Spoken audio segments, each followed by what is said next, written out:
What happens when an actor known for his sleek, modern charisma is thrown into the gritty, complex world of historical dramas?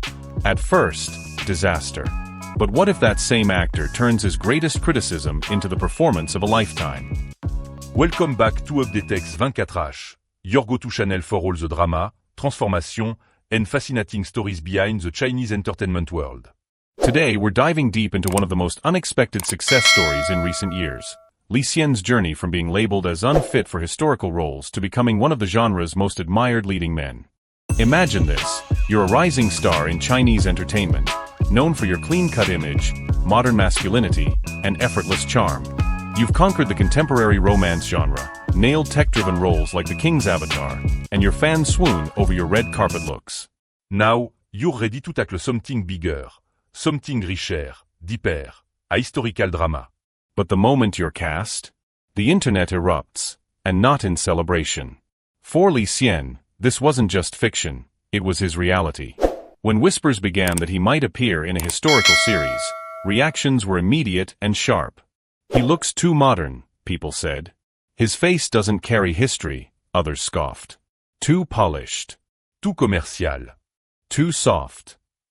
It wasn't about his acting. It wasn't about his talent. It was about his face, a face that audiences had mentally categorized as modern-day boyfriend material, not a war-hardened general or courtly nobleman from ancient dynasties. In the Chinese film and TV industry, this perception carries weight.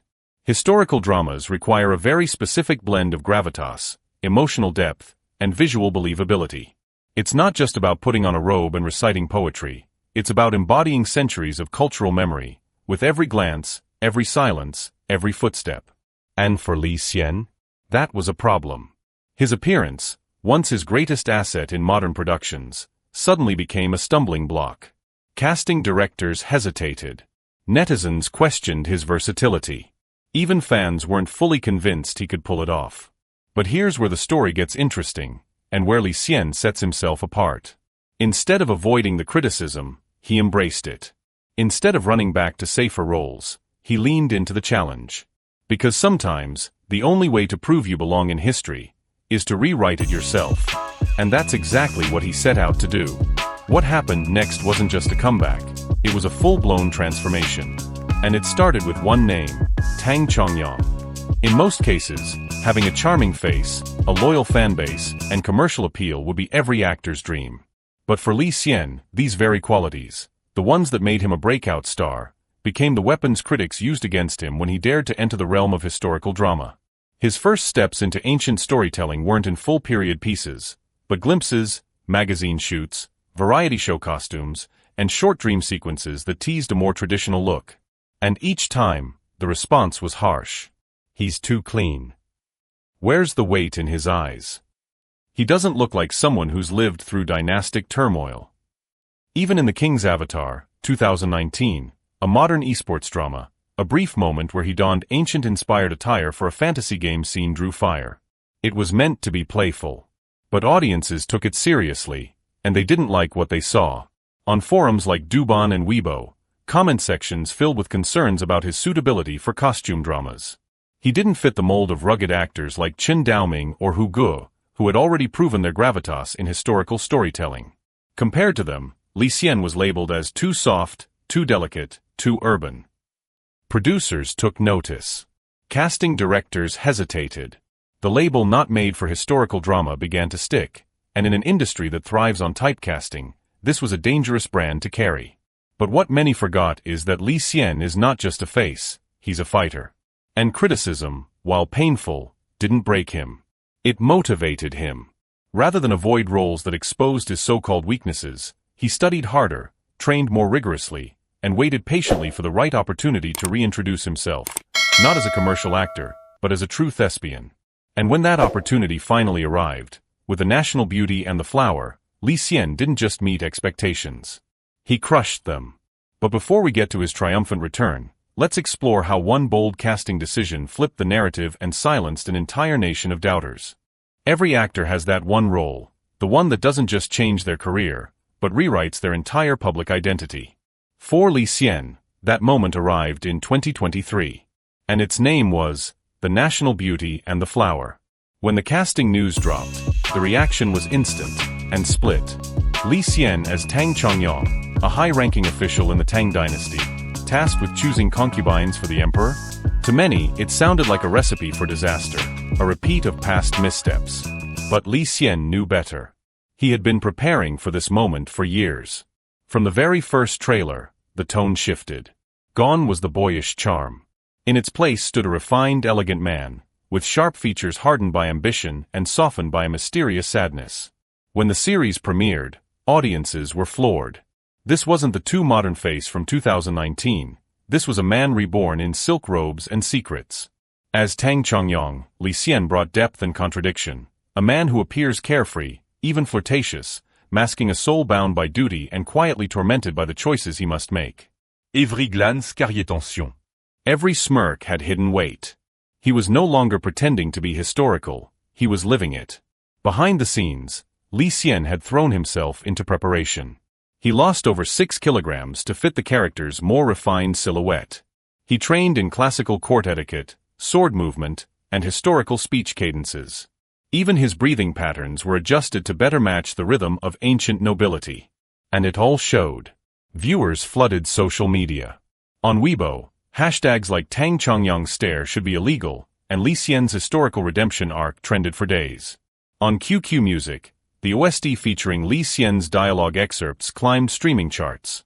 Critics who once dismissed him were forced to rethink everything. This wasn't a pretty boy trying on history. This was an actor who had earned his place in it. With one role, Li Xian didn't just prove himself. He redefined the standards for what a leading man in a historical drama could be. What marque a performance truly inforgettable? Is it the costumes, the script, or the soundtrack? Or is it something deeper, a quiet intensity that pulls you in, moment by moment, until you forget you're watching an actor? In The National Beauty and the Flower, Li Xian didn't just act, he disappeared into his character. As Tang Changyang, a man entrusted with the delicate and politically charged task of selecting concubines for the emperor, Li Xian stepped into a role layered with contradictions. On the surface, Tang is charismatic, almost too casual, the kind of man you'd mistake for a court flirt, drunk on power and beauty. But as the story unfolds, his true self emerges, a deeply moral, fiercely loyal official playing a dangerous game in a corrupt palace. This duality was what set Li Xian's performance apart.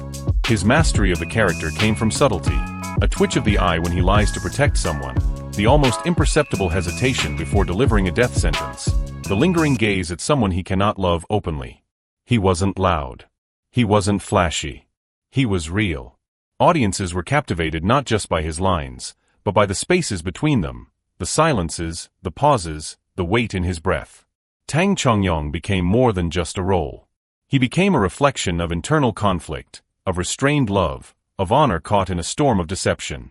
Behind the scenes, Li Xian worked with historical consultants to understand court behavior, studied Tang dynasty literature to internalize the rhythm of ancient speech, and even consulted with theater veterans on breathing techniques that could subtly suggest nobility under pressure. Critics called it one of the most emotionally intelligent performances in recent period drama history. Fans called it redemption. And Li Xian? He called it the hardest, most rewarding role of my life. This wasn't just a win for his career. It was a moment of redefinition, for what it means to portray history with honesty, grace, and gravitas. In a genre once thought to be beyond his reach, Li Xian didn't just rise, he rewrote the script. Once the drama aired, the internet exploded. Hashtags like hashtag Li Xian historical drama and hashtag Tang Changyang hot started trending on Weibo, QQ, and other platforms. Within days, The National Beauty and the Flower topped rating charts, and Li Xian's character scored over 9.0 on major review boards. Fan comments turned from criticism to admiration. He really grew into this role. I believe every word he says now. Tang Changyang is the most multidimensional male lead I've seen in years. Li Xian had officially made his mark, not by changing genres, but by changing himself. In a later interview, Li Xian revealed the extent of his preparation for this role. He didn't just work out or memorize lines, he went deep. He practiced ancient etiquette, hand gestures, and even calligraphy to better understand his character's mannerisms. He worked closely with costume designers to ensure every stitch reflected Tang dynasty values. Most importantly, he allowed himself to feel vulnerable, diving into the emotional complexity of Tang Changyang with full sincerity. And it showed. Every scene felt lived in, not acted. With The National Beauty and the Flower, Xian has not only silenced critics, he's created a new benchmark for actors transitioning into historical roles. 10 comeback preuves. Talent alone isn't enough. Transformation takes discipline and humility. Audiences are willing to change their minds when actors show growth and vulnerability. Xian is no longer that modern guy. He is now a legitimate historical drama heartthrob. His future in this genre looks promising, and fans can't wait to see what complex role he takes on next. Xian's journey is more than just a career arc. It's a story of resilience and reinvention. He could have stayed in his comfort zone. He could have avoided the genre that once rejected him. But instead, he faced the criticism head-on, put in the work, and emerged stronger, wiser, and more compelling than ever. That's not just the mark of a good actor, that's the mark of a true artist. Folded hands, thanks for watching. Let's talk. If you found Xian's transformation as inspiring as we did, drop a comment below. Backhand index pointing right, what did you think of his performance in The National Beauty and the Flower? Backhand index pointing right, do you want to see him take on more historical roles? Or something completely different? And of course, don't forget to like this video, subscribe to our channel Up to Text 24H, and hit the bell icon bell so you never miss an update from the exciting world of Chinese entertainment. We've got plenty more fascinating stories, celebrity journeys, and exclusive breakdowns coming your way. Movie Camera, see you in the next video, where the drama never sleeps, and neither do we.